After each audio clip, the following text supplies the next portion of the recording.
हमारे महाप्रभु जगन्नाथ जी के परम भक्त, उनके वंशज मिले थे परसों तरसों हमको, बंधु महंती, जो कि ना तो धनवान है और ना एक श्रेष्ठ जाति में जन्मे हैं, लेकिन जगन्नाथपुरी से कुछ दूरी पर उड़ीसा के एक गांव में रहते हैं और भिक्षा मांगते हैं घर घर जाकर के। जो मिल जाता है उसी से स्वयं पाते हैं, पत्नी को पवाते हैं, 2 बालक हैं उनको पवाते हैं बस।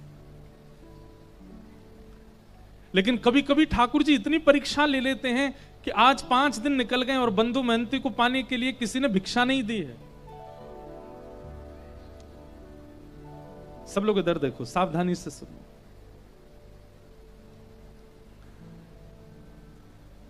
पत्नी व्याकुल है और पता क्या करते हैं, बंधु महंती का नियम है, भिक्षा लेकर के आते हैं घर घर से या बैठ जाते हैं रोड के किनारे, जो दे देता है उसको ला करके पत्नी बच्चे और स्वयं पा लेते हैं। और पवाने के पीछे शर्त रखते हैं, क्या? पाने के बाद नाम जप करोगे, ठाकुर जी का स्मरण करोगे, भजन करोगे, कीर्तन करोगे। करताल बजा करके अपनी पत्नी बच्चों के साथ कीर्तन करते हैं। 5 दिन हो गए, अन्न नहीं पाया तो पत्नी बोली, अब तो अन्न मिला नहीं तो फिर कीर्तन भी नहीं होगा। अन्न मिलेगा तो कीर्तन होगा ना, कुछ खाने को मिलेगा, पेट में जाएगा तभी तो स्वर निकलेगा, तभी तो ताल बजेगी, तभी तो नृत्य होगा, कीर्तन रुक जाएगा। अब बंधु महंती को इस बात की चिंता नहीं है कि अन्न नहीं मिल रहा, उसको इस बात की चिंता कीर्तन नहीं करेगी। सब जगह जाते हैं, चरणों में गिर गिर करके कहते हैं कि मुझे कुछ दे दीजिए, कुछ घर में बनेगा, ठाकुर जी को निवेदित करेंगे तो फिर कीर्तन नहीं रुकेगा। लेकिन आज ठाकुर जी ने ऐसी परीक्षा ली बंधु महंती जी की कि सप्ताह निकल गया और किसी ने कुछ नहीं दिया। बंधु महंती सोचते हैं क्या करूं, कीर्तन नहीं होता है, बच्चे भूखे रोते हैं, पत्नी कहती है कि अन्न मिले तो कीर्तन हो। रात में मन बनाते हैं, पत्नी को उठाते हैं, बोलते हैं सुनो, मैंने तुम्हें आज तक बताया नहीं, मेरे एक मित्र हैं। अच्छा, बहुत धनवान हैं, बड़े सुंदर हैं, खूब सारे जेवर पहन के घूमते हैं और लाखों करोड़ों लोग उनके चरणों में प्रणाम करते हैं। अच्छा, तुम्हारे मित्र हैं? बोले हाँ मेरे मित्र हैं, मुझे अपना सखा मानते हैं वो। क्या नाम है उनका? बोले मेरा और उनका एक जैसे ही नाम है, मेरा बंधु महंती नाम है, उनका दीन बंधु नाम है, उनका नाम दीन बंधु, हम दोनों मित्र हैं एक दूसरे के। अच्छा, दीन बंधु नाम है, कहां रहते हैं वो? देवी, मेरा मन है कि मैं और तुम और बच्चे सब उनके पास चलें, वो हमें भोजन जरूर खिलाएंगे। भोजन का नाम सुनती पत्नी इतनी खुश हो गई जैसे पति आज के डेट में गए डायमंड देने को बोल दे या हीरे जवाहरात देने को बोल दे, खूब सारी ज्वेलरी। पत्नी भोजन देंगे? बोले भोजन, दाल देंगे, भात देंगे और साथ में छेना पोड़ा देंगे, आदि आदि सब देंगे। ये सब सुनकर के हम चले उनके पास, चलो बच्चे सो रहे हैं, मैं गोद में उठा लेती हूँ, चलते। देवी चल तो देंगे लेकिन थोड़ा समय लगेगा। कोई बात नहीं, सुबह तक तो पहुंच जाए। सुबह तक नहीं देवी, 5 दिन का समय लगेगा। पत्नी बोली 5 दिन? कहां रहते हैं? बोले एक नीलाचल धाम है जगन्नाथपुरी, वहां रहते हैं, मेरे दीन बंधु वहां रहते हैं।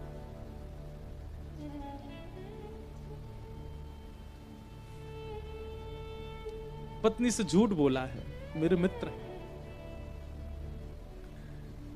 कोई बात नहीं, हम सह लेंगे, लेकिन भोजन तो मिलेगा ना वहां पर? हाँ मिलेगा ना, मेरे मित्र हैं। भोजन की बात करती है, वो वस्त्र भी देंगे, अन्न भी देंगे, रहने को घर भी देंगे, चल। और अपनी पत्नी को लेकर के जा रहे हैं और रास्ते भर जगन्नाथ जी से प्रार्थना करते जा रहे हैं, हे महाप्रभु मुझे कुछ नहीं चाहिए, तो मेरी लाज बचाना। मैंने इसको बोला है कि आप मेरे मित्र हो, कहीं आप मित्र बनकर के नहीं मिले तो इसके मन में अविश्वास हो जाएगा, और इसके मन में अगर अविश्वास हुआ नाथ तो मैं क्या करूंगा। अब इसी बहाने से अपनी पत्नी बच्चों से कीर्तन कराते हैं। अब तो 3 ही दिन में पहुंच जाएंगे, कीर्तन करो। कीर्तन करते हैं, जबरदस्ती करवाते हैं, लेकिन ये भी बंधुओं एक प्रकार से भगवत भाव है कि आप स्वयं तो भगवत भजन करते हैं पर अपने मित्रों से और संबंधियों से भी भगवत भजन कराते हो, ये भी एक कृपा है। ठीक है, 1-2 बार कुभाव से करेंगे तो भी चलेगा, करेंगे तो सही। अपनी पत्नी बच्चों को लेकर के बंधु महंती पहुंच गए जगन्नाथपुरी। 5 दिन हो गए, चलते चलते कुछ खाया पिया पिछले 7 दिन से नहीं खाया, 5 दिनों, बच्चे भूखे प्यासे तड़प रहे हैं, तो कहीं से नरम पत्ते तोड़ के ले आते हैं, कुछ ऐसे सामान मिल जाता है तो बच्चों को खिला देते हैं। जैसे ही जगन्नाथपुरी पहुंचे, दूर से ही नील चक्र दिखाई दिया, ध्वजा लहरा रही है महाप्रभु जगन्नाथ जी की। देख करके अपनी पत्नी पूछे, देखो वो जो ध्वजा दिख रही है ना, बोले हाँ, उसी के नीचे ही मेरे मित्र बैठते हैं, वो उनके घर की ध्वजा है। बस हम तो, बच्चे तो नाचने लगे, कूदने लगे, पत्नी भी आनंदित हो गई। लेकिन महाप्रभु जगन्नाथ जी का आज तक केवल कथाओं में श्रवण किया था, पहली बार देखने जा रहे हैं बंधु महंती, ध्वजा देख करके ही मूर्छित हो गए। पत्नी ने बड़ी मुश्किल से होश में लाए। अब तो ज्यों ज्यों मंदिर पास आ रहा है त्यों त्यों नृत्य कर रहे हैं, और बार बार नृत्य करते करते घबरा जाते हैं, और घबरा कर कहते हैं, महाप्रभु जी आप याद है ना, मैंने मित्र बताया है आपको, किसी और को नहीं दिखाना है, मुझे कोई प्रचार नहीं करवाना, कि आप मेरी पत्नी को बस दिख जाना कि आप मेरे मित्र हो, और दिखना भी नहीं, मैं उसको बोल दूंगा आप बहुत व्यस्त रहे, तो बस भोजन प्रसाद पवा देना, इतना करवा देना, बस और कुछ नहीं चाहिए। महाप्रभु जी के मंदिर पहुंचे, जाने कितनी बार ठाकुर जी की स्मृति में बेहोश हो गए।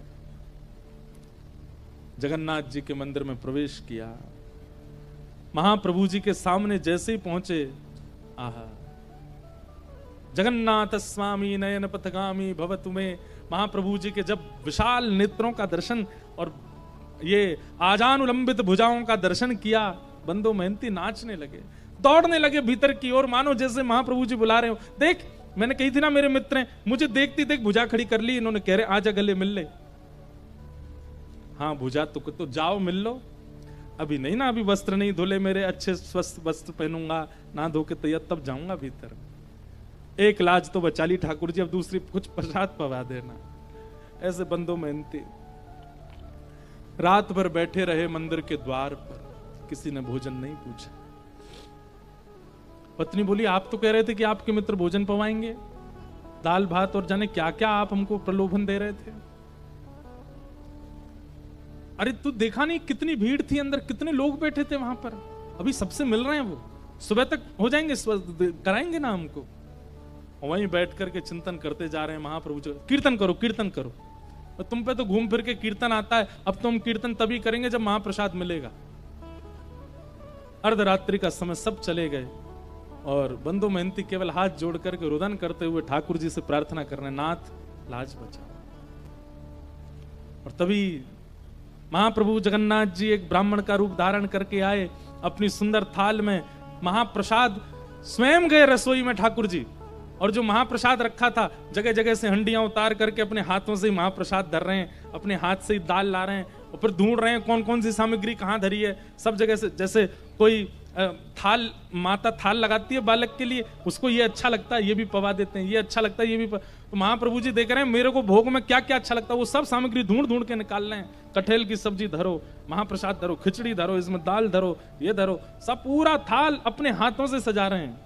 सुभद्रा जी बलभद्र जी देख करके कितने प्रसन्न हो रहे हैं, वाह आज महाप्रभु, पूरी दुनिया इनकी थाल लगाती है लेकिन आज खुद थाल लगा के लेके जा रहे हैं।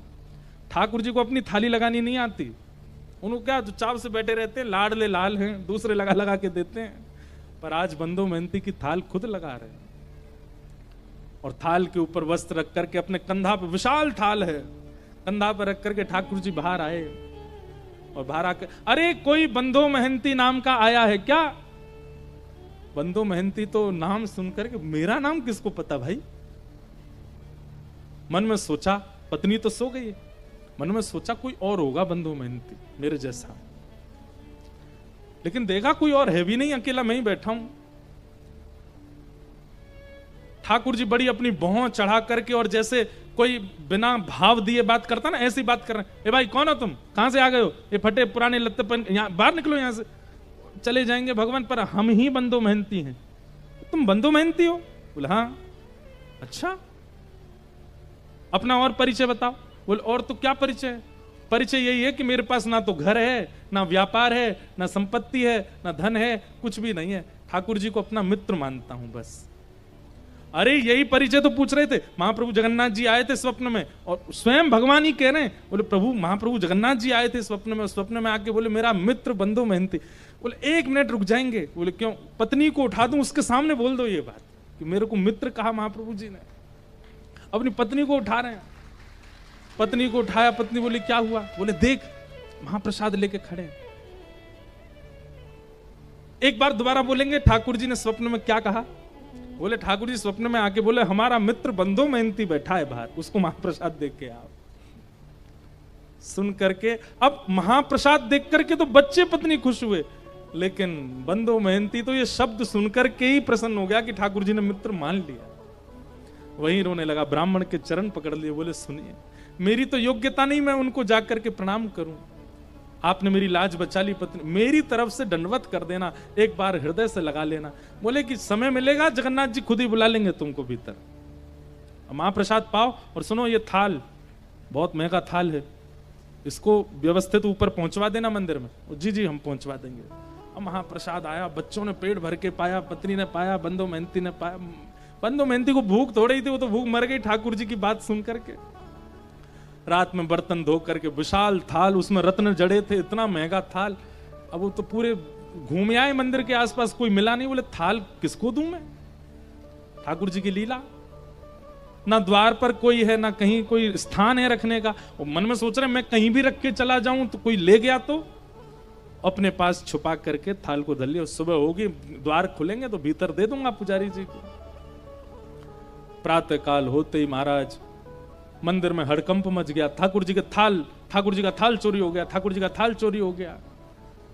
रसोई घर से दूसरी आवाज आने लगी। बोले क्यों? हंडियां फूटी पड़ी हैं, चावल बिखरे पड़े हैं, पता नहीं कौन भीतर घुसा था, सारी सामग्रियां फैला दी हैं। ठाकुर जी हैं, व्यवस्थित थोड़ी रहते हैं, यूं यूं उठा दिए होंगे सब सामान, गिर दी होंगी हंडी। हल्ला मचा, ढूंढने लगे, इतने में बंधु मेहनती के नेत्र खुले, अपनी थाल लेकर के मंदिर में ही पहुंच गए। और जैसे इनके हाथ में थाल देखी तो शरीर की अवस्था, वस्त्रों की अवस्था से लगता ही नहीं है कि इसके पास थाल, चोर ही मालूम पड़ रहा था। बिना पूछे बिना जाने ही मारपीट शुरू कर दी। और जैसी मारपीट होनी शुरू हुई, बंधु मेहनती तो वाह जगन्नाथ, जय हो जगन्नाथ, आहा जगन्नाथ, रात में तो छेना पोड़ा खिला रहे थे, रात में तो रसगुल्ला खिला, सुबह लात घुसा पड़वा रहे हो, वाह जगन्नाथ तेरी लीला बड़ी अद्भुत है। पत्नी आकर इनको मत मारिए, ये जगन्नाथ जी के मित्र। बोले अच्छा जगन्नाथ जी का मित्र, इसको बताते हम। अरे रात में जगन्नाथ जी ही दे करके गए। हाँ जगन्नाथ जी पर और तो कोई काम ही नहीं, इसको देने जाएंगे, इस पर पहनने के लिए वस्त्र तो अच्छे नहीं है, महाप्रभु जगन्नाथ इसको महाप्रसाद पमाएंगे।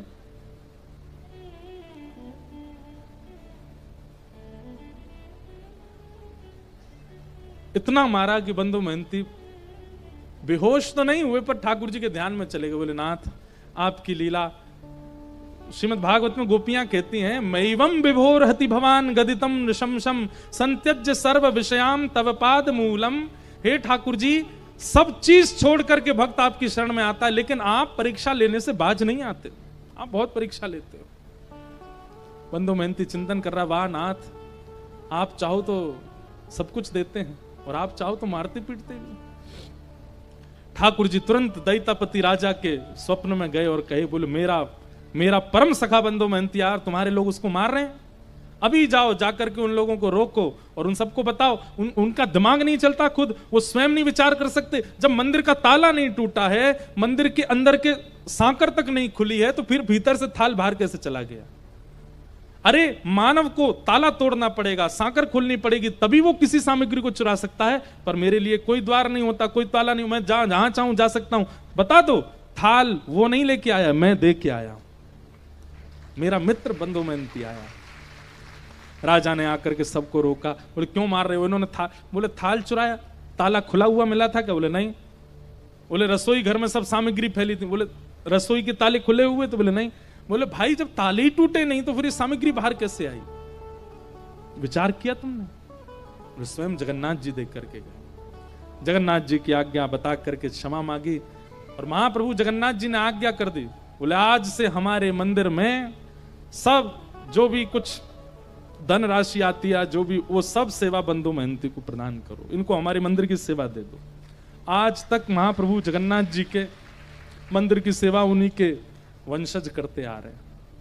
परसों तरसों हमें मिले थे, कोई उनके वंश के ही आए थे भुवनेश्वर से, मिलके गए। कैसे कृपालु है नाथ। परीक्षाएं तो बहुत लेते हैं, लेकिन अपने उत्कंठा को डगमगाने मत देना। बस जीवन में पड़ाव बहुत आएंगे, भक्ति मार्ग में रुकावटें बहुत आएंगी, विचलनता बहुत ज्यादा आवेगी, लोगों के द्वारा बहुत कुछ सुनना पड़ेगा, पर आप अपनी मिलन की जो वो भावना है उसको खत्म मत होने दो, वो यथावत रहने दीजिएगा। ध्रुव जी महाराज को 5 महीने में ठाकुर जी मिल गए और ठाकुर जी ने मिलकर के ध्रुव जी की स्तुति श्रवण करी। ध्रुव जी महाराज ने भगवान की पावन स्तुति गा करके चरणों में प्रणाम करके कहा, भगवान भक्ति मुहु प्रवहताम त्वयि में प्रसंगो भूयादनंत महताम अमलाशयानाम ये लांजसोल्वणुमुरु व्यसनम भवाब्धिम निश्चय भवत गुण कथामृतपान मत्त। हे नाथ, मुझे आपकी कथा का व्यसन हो जाए, कृपा करके ऐसा अनुग्रह कर दो। भगवान ने ध्रुव के ऊपर कृपा की। 36,000 वर्ष तक ध्रुव जी ने पृथ्वी पर राज्य किया। तत्पश्चात ध्रुव जी महाराज श्री भगवत धाम को प्रस्थान किए और भगवान ने उनको एक नवीन लोक बना करके दिया जिसका नाम ही है ध्रुव लोक। वहीं पर श्री ध्रुव जी महाराज नित्य बैठ करके भगवान का आराधन और दर्शन करते हैं। बोलो भक्तवत्सल भगवान की जय। ध्रुव जी के वंश में राजा अंग, इनके बेटा बैन, बैन के ही यहाँ भगवान पृथु हुए और पृथु महाराज ने 10,000 कान मांगने का वरदान मांगा। ऐसे सब क्रम सुनाए गए। तत्पश्चात ऋषभदेव महाराज जी का चरित्र सुनाया, जिनके वंश में श्री भरत जी हुए, जो कि अपने तृतीय जन्म में भरत जी महाराज दूसरे जन्म में हिरण बने, तीसरे जन्म में जड़ भरत बन करके आए और रहुगण राजा को इन्होंने ज्ञान उपदेश किया। अद्भुत कथा यहाँ पर सुनाई गई। भूगोल खगोल का वर्णन किया, नरकों का वर्णन किया गया। सब कथाओं को हम प्रणाम मात्र करते और वृत्रासुर की कथा सुनाई गई, जहां पर 4 श्लोक वृत्रासुर ने भक्ति प्रधानता के गाए हैं। भक्ति पथिकों को ये 4 श्लोक याद होने चाहिए। कौन कौन से? श्री अनेक बार हमने इनका विस्तार किया है। अब क्या लगातार हमारी कथा चलती तो हम कहीं कोई प्रसंग विस्तार करते हैं, कहीं कोई करते हैं। तो यहाँ पर अब कृष्ण जन्मोत्सव करना है तो उसके लिए अब चल रहे हैं। वृत्रासुर ने 4 स्तुतियां श्लोक गाई हैं, उनकी बड़ी प्रधानता है। अहम हरे तब पादई कमूल दासानुदासो भवतास्म भूय मनस्मरेता सुपतेर्गुणांस्ते गृणीत वाक्कर्म करोतु काय न नाकपृष्ठं न च पारमेष्ठं न सार्वभौमं न रसाधिपत्यं न योग सिद्धिरपुनर्भवं वा समंजसत्वा विरहय्य कांक्षे अजात पक्ष इव मातरम खगा स्तन्यम यथा वत्सतरात् सुधार्था प्रियं प्रियैव व्युषितं विषन्नाः मनोरविन्दाक्ष ददीक्षते त्वाम् ममत्तमश्लोक जनेषु सख्यं संसार चक्रे भ्रमतस्य कर्मभिः त्वन्मायया आत्मजादरागहे स्वासक्त चित्तस्य न नाथ भूया। इस प्रकार श्री वृत्रासुर ने भगवान की स्तुति गाई। प्रहलाद जी का पावन चरित्र सुनाया गया। हिरण्यकश्यप नाम के राक्षस के यहाँ पर भक्त प्रहलाद का प्रादुर्भाव हुआ। भगवान को जब कृपा करनी होती है तो विपरीत परिवार में भी भक्तों को जन्म दे देते हैं। लेकिन आजकल के कलयुगी जीव भक्त बालकों को पाकर के मन में विचार करते हैं कि भैया संसार में कैसे रहेगा। लेकिन आप लोग यही मानिएगा कि आपके पूरे खानदान में कोई भक्त नहीं है और एक भक्त बालक हो जाए तो महाप्रभु जगन्नाथ जी ने पूरे कुल को चुना है उद्धार करने के लिए। उसका सम्मान कीजिए, उसकी स्थिति को समझिए। आज भी कोई सुबह मिलने आए थे, उनमें भी एक छोटी सी लाली बेचारी, उसके लिए भी उनकी माता जी बोल रही थी कि इनके परिवार में कोई और इनकी भावना को समझता नहीं। बंधुओं, एक भक्त यदि कुल में उत्पन्न होता है तो ठाकुर जी की कृपा से होता है। आपने कोई प्रयास नहीं किया। कई जगह ऐसा होता है दादा दादी भक्ति कराते हैं, माता पिता भक्ति कराते हैं, तब बालकों में भक्ति जागृत होती है। पर कई जगह ऐसा होता है किसी में भक्ति नहीं है लेकिन वो बालक बचपन से ही वैष्णव भक्त हो जाता है, अपने आप उसकी रुचि कथाओं में बढ़ने लग जाती है। इसका मतलब है ठाकुर जी ने चुना है। ठाकुर जी चाहते हैं कि आप भक्ति भाव में आओ। आजकल बहुत सारे बालक ऐसे मिलते हैं जो सब काम करते थे, लेकिन अचानक से कोई रील ऐसी देख ली, कोई वीडियो ऐसी उनके सामने आ गई, उसको देख लिया, महाभागवत प्रसंग सुन लिए, बस वो प्रसंग सुनते ही उनके चित्त में परिवर्तन आने लगा।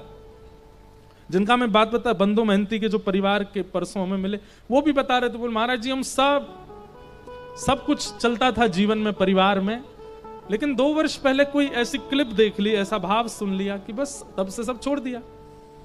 वचनों में बहुत ताकत है। मुझे ऐसा लगता है कलयुग में परमात्मा कहां है? वाणी में है। वाणी में परमात्मा विराजमान है। ये वाणी चाहे तो व्यक्ति को साधक बना दे, और यही वाणी चाहे तो व्यक्ति को महाकुकर्मी बना दे। वाणी चाहे तो व्यक्ति को जीवन उद्धार करने के मार्ग पर पहुंचा दे, और वाणी चाहे तो आत्महत्या करने पर मजबूर कर दे। वाणी ही श्री कृष्ण है।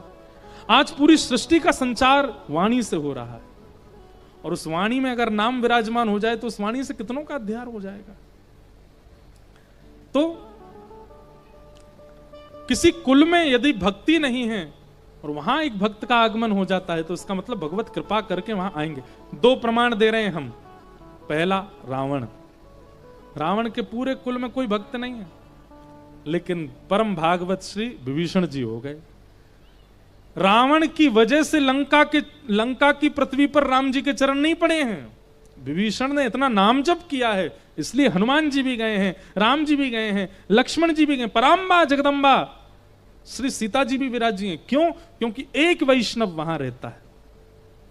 एक वैष्णव के नाम गुणगान की वजह से पूरा राम दरबार इकट्ठा हो सकता है लंका में, और यहां एक वैष्णव के नाम गुणगान से भगवान खंभ भेदन करके नृसिंह बन के प्रकट हो जाते हैं। हम यहां पूरे दिन घर सजाते रहते हैं, ठाकुर जी कभी तो आओ, ठाकुर जी हमारे घर में पधराओ, इत्र लगाते हैं, चौक पुराते हैं, गोबर से लेपन कर देते हैं, सजाते हैं, ठाकुर जी आते ही नहीं। लेकिन विपरीत अवस्था के परिवारों में एक भक्त यदि पुकार करता है तो ठाकुर जी पहुंच जाते हैं। इसका मतलब क्या है? उसकी पुकार में सामर्थ्य है ठाकुर जी को बुलाने की।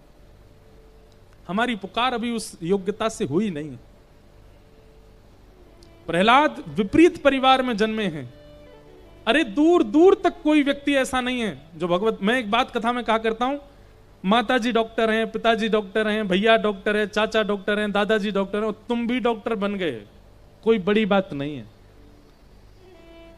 लेकिन माताजी डॉक्टर नहीं, पिताजी नहीं, दादाजी नहीं, चाचा नहीं, दूर दूर तक खानदान में, और तब आप डॉक्टर बन जाओ तो आपके चर्चे बुआ फूफा के खानदान तक होते हैं। अरे भाई उसको देखा डॉक्टर बन गया। जहां सभी डॉक्टर होते हैं वहां आप भी बन जाओ तो पता नहीं तुम भी डॉक्टर ही होंगे, सब डॉक्टर, हाँ हम भी डॉक्टर। वहां तो ऐसे जैसे मानो भंडारे में डॉक्टर बन गए हम, ऐसा लगता है। ठीक वैसे भैया दादी भी भक्त हैं, दादा भी भक्त हैं, पिताजी भी भक्त हैं, मैया भी, आप भी भक्त बन गए। उसमें इतनी पूछ वाली बात नहीं है। लेकिन सब विपरीत हैं और तब आप भक्त हो। उस समय महाप्रभु जगन्नाथ जी को स्मरण किया करो, ये आपकी कृपा है। आप चाहते हैं कि मैं नाम गाऊं, इसलिए गा रहा हूं। इसलिए विपरीत अवस्था में जब कोई वैष्णव भक्त बालक होता है उस पर भगवत कृपा है। श्री प्रहलाद जी महाराज हिरण्यकश्यप के यहां पर जन्मे। पिता के पूछने पर नवदा भक्ति का प्रवचन सुनाया तो पिता को क्रोध आ गया। किसने सिखाया तुझे? गुरुकुल में तो पढ़ाते नहीं। गुरुकुल के गुरुजी ने कहा कि ये तो गर्व से ही सीख के आया है, हमने कुछ नहीं सिखाया इसको। आज क्रोध में भर करके प्रहलाद को पकड़ लिया हिरण्यकश्यप ने। अनेक प्रयास किए लेकिन नहीं मार पाए। तब अंत में कहा, बोले पहले तेरा हरि मरेगा फिर तू मरेगा, बता तेरा हरि कहां है?